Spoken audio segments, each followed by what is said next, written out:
Hi guys, welcome back to my channel. I'm Tara with the Fox and Raven Healing Den, and today is day 24 of our Shadow Work Journal Prompt series. I would love if you would subscribe to the channel and hit that little bell so you get each one of these as they come up.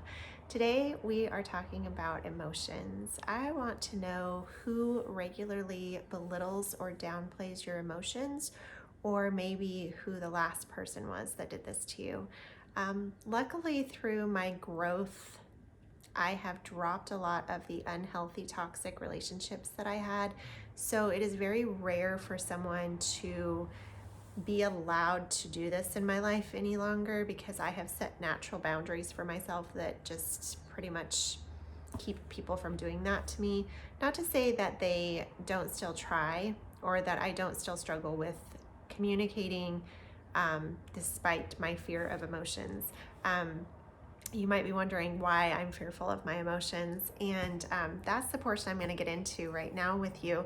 Is that growing up, I was taught that emotions were bad, that they were a sign of weakness, and this was either conditioned by society or maybe some things that were happening to me when I was younger that made my brain go, oh, that's not safe, or it's not strong to share emotions, that makes you look weak or small.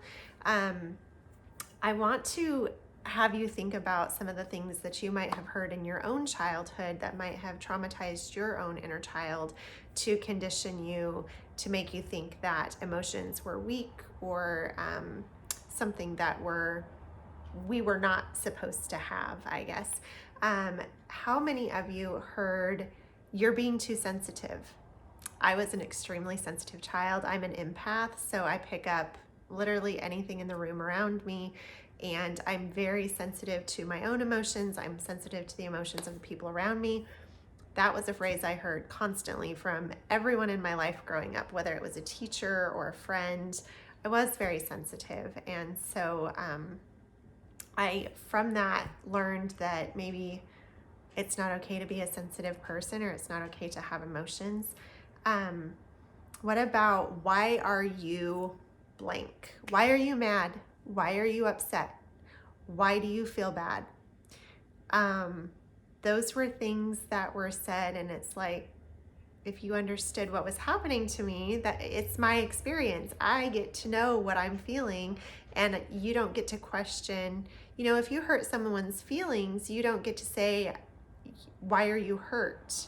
That person's hurting because you did something. You don't get to downplay the fact that you made them feel bad, or just because you don't want them to feel that way doesn't mean that they don't have every right to feel that way. So what about, quit crying, or I'll give you something to cry about? I think a lot of us as kids, especially my age, probably heard that growing up. It was a generational thing that was probably said to our parents. As a child, if you were crying or throwing a fit, you would be told that, you're going to get a spanking. That's what was being implied there. If you don't stop, you're going to get spanked, and then you're really going to cry because you're going to be in physical pain instead of emotional pain. Or maybe, don't get upset, don't be sad, don't, and that's someone telling you how you're going to feel. They're running your emotions for you.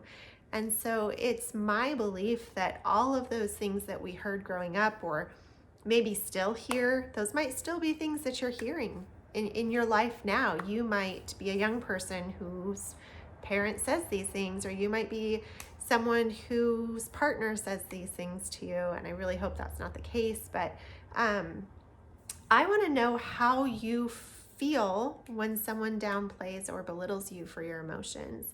Some of the things that I feel when someone is downplaying my emotions is when they ask me, why are you blank? Well, I feel confusion in that moment.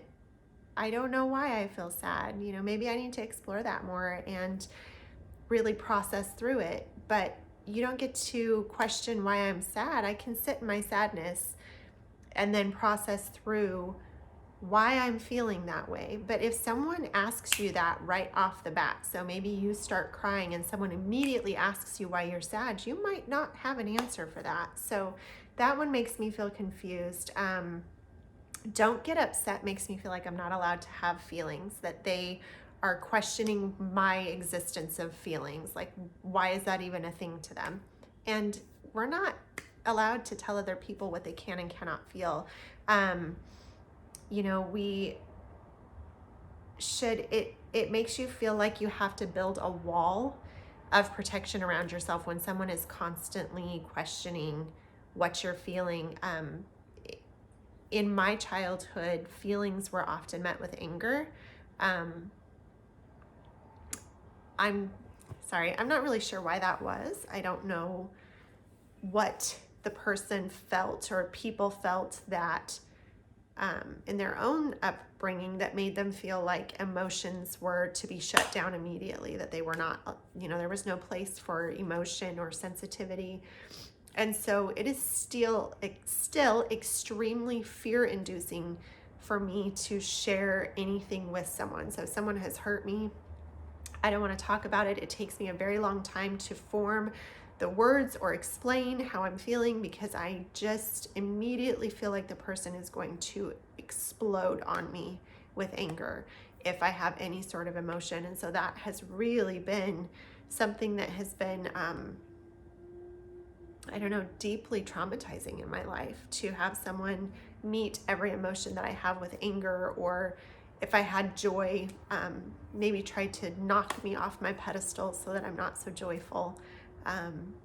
So yeah, that was, it's very scary to me to share my feelings with people, because it was often met with, even into my adult years with a partner, it was met with anger.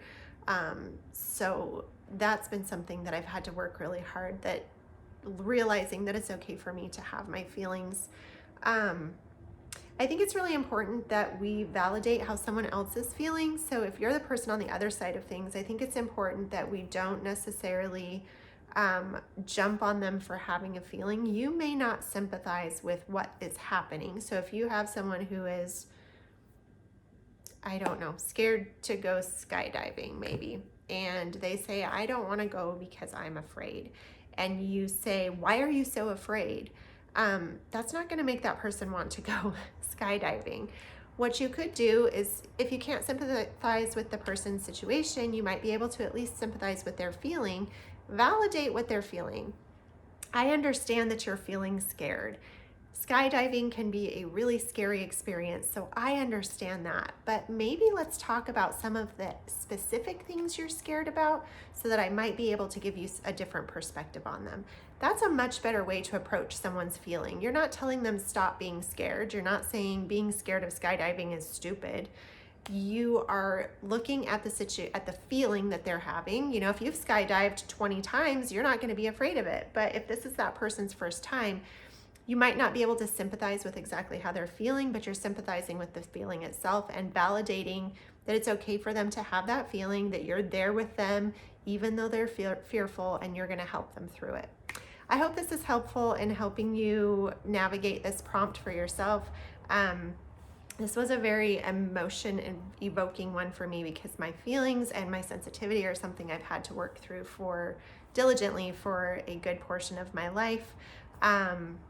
I would love to have you comment and let me know what you feel like when someone belittles you or does not help you process your emotions effectively, and what that looks like in your own journey and your own struggles.